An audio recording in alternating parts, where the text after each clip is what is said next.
that'll still be high wages and stable employment. All of this is amplified by two other things going on in the global economy. The dominance of global players, of the multinational enterprises, who have a very selfish interest in moving production to the lowest cost location, and by information and communication technologies that are diffusing through society generally, but into the plants. And that technology is, by definition, fundamentally more knowledge and skill intense, and by extension, literacy intense. People that can master those technologies at a high rate become more productive, but that takes higher levels of literacy. And so the final piece in this little story about why we need to care more now than we did before is that the developing world has, over the past 50 years, invested massively in education. And they've been not terribly successful, but they've been successful enough that there's a huge pool of skilled talent out there, and that allows them to compete on the skills of the average worker, even if it's only 10% of their population. It's why Brazil has an aeronautics industry that can compete with us, why the Chinese are making almost everything with German engineering technology. So, a summary, the literacy story is basically about protecting our standard of living, not really about getting richer. Okay. I've had a lot of fights with, people call them the literacy witches, I think, over my time. I think about literacy simply as a tool, like any other tool. But it's an important tool because it allows us to deal with the increasing skill and knowledge intensity of work. So it becomes, in my way of thinking, the most important tool. A little bit about theory as an aside here, because how you think about literacy is important. This pyramid represents a massive investment of your tax dollars in defining how literacy fits in the continuum of skills. The story is pretty simple, although it's fuzzy here on the chart. What you have at the foundation of the pyramid are the essential skills, the key competencies. People call them a lot of things, but they are a set of skills upon which the acquisition of higher order skills depend and the efficient application of higher order skills. So if we go up the pyramid, you get things like problem solving, decision making, using information and communication technologies. You can't get those skills or get very good at using them unless you have good literacy and numeracy. It's a simple concept. It's something that people have forgotten.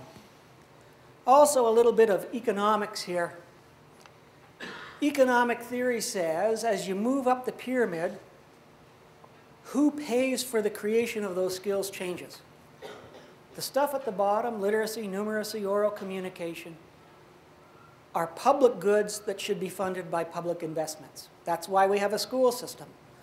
But things at the top that benefit only an individual or the firm they work for should be paid for by those firms. So what you'll see a lot in the papers is employers begging for the public to pay for things that they should be buying themselves if the world were an economically rational place. The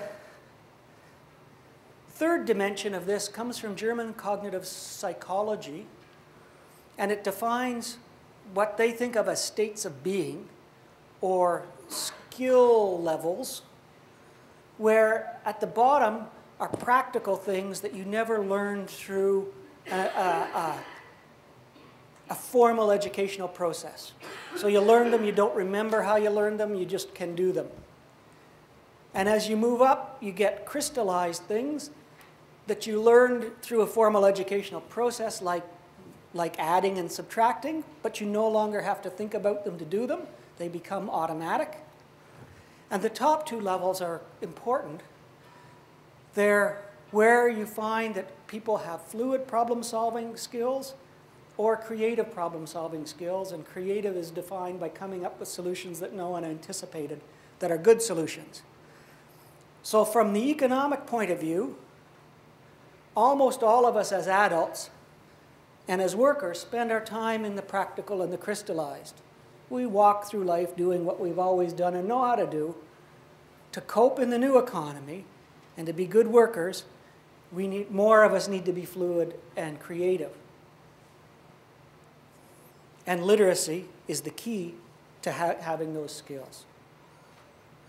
It turns out that this framework works not only for work, but it works for the community and the family, that you can define what reading demands are in each of those different contexts, life contexts, and you can also profile the skills that people have that allow them to confront those levels of skill demand or not.